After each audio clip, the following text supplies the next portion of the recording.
नमस्कार दोस्तों हिंदुस्तान में सारी कंपनियां जो बड़ी कंपनियां हैं वो जम के ज़बरदस्त मुनाफा कमा रही हैं। लेकिन अब एक क्या कहते हैं कि आंकड़े आते हैं, और आंकड़े किसने दिए हैं? ये आंकड़े भी दरअसल देखा जाए तो एक रिलायबल बैंक ऑफ बड़ौदा ने दिए हैं, और उन्होंने रियल फैक्ट एम्प्लॉई अपना कि कितना रोज़गार मिला है वो बताया है।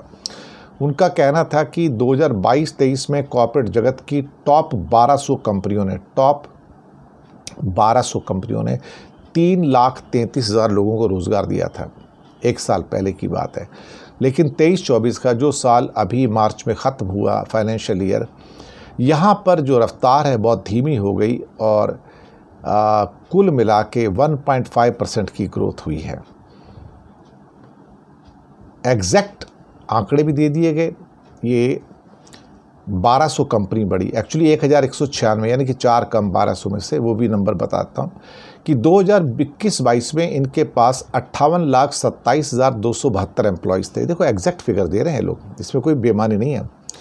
58,27,272 एम्प्लॉयज़ थे, और जिनकी संख्या 2022-23 में 5.7% की ग्रोथ के साथ 61,60,968 हो गई। तो 3,33,696 1.5 साल पहले जो था, ये लोग भारत में एक साल में आए, रोज़गार मिला 1200 कंपनियों में, सिर्फ 3,33,000 140 करोड़ के देश में।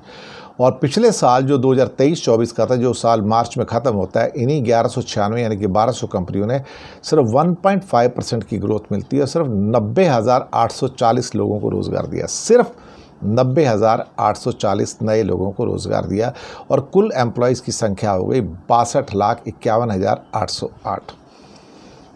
कमाल की बात है कि इन कंपनियों ने 1200 कंपनियों ने 1 लाख लोगों को भी एक साल में रोज़गार नहीं दिया। उसके बाद ये बताया गया कि इस डेटा के मुताबिक इन 1200 कंपनियों में से 700 कंपनी ऐसी थी जिसमें थोड़ी थोड़ी बढ़ोतरी मिली है, जबकि 121 कंपनियां ऐसी थीं जिसमें कोई बदलाव नहीं मिला, और 375 ऐसी कंपनियां थीं जिनके एम्प्लॉयज़ कम हो गए। कम तो होने थे, वो तो पक्की बात है। उनका कहना है कि जब 2023-24 में 8.2% की ग्रोथ रेट रही है, और उससे पहले भी 21-22 में 9.7% और 22-23 में 7% की ग्रोथ रही, इतना ज़्यादा बड़ी ग्रोथ रेट होती है, और एक्स्ट्रा ऑर्डिनरी इनके मुनाफे होते हैं। और इन कंपनियों का आंकड़ा भी 99 लाख करोड़, अब पूरा राउंड फिगर ही कर देते हैं, 100 लाख करोड़ का इनका सेल्स फिगर है। अब 100 लाख करोड़ का ये अपना सेल्स क्रिएट करके ये कुछ जॉब तो क्रिएट कर ही नहीं रहे हैं। तो हालात कुछ इस किस्म के हैं कि ये कंपनियां सिर्फ मुनाफा कमाने में लगी हैं, और उनमें से करीब 375 कंपनियां ऐसी हैं जिन्होंने अपने एम्प्लॉय की संख्या में कमी की है, और उसमें आईटी की कंपनियां बहुत सारी हैं।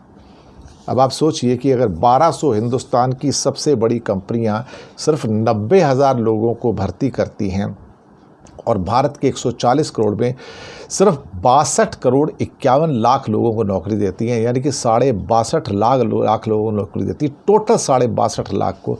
तो आप यकीन मान सकते हैं कि भारत में एम्प्लॉयमेंट की स्थिति कितनी ख़राब है। शुक्रिया आपका।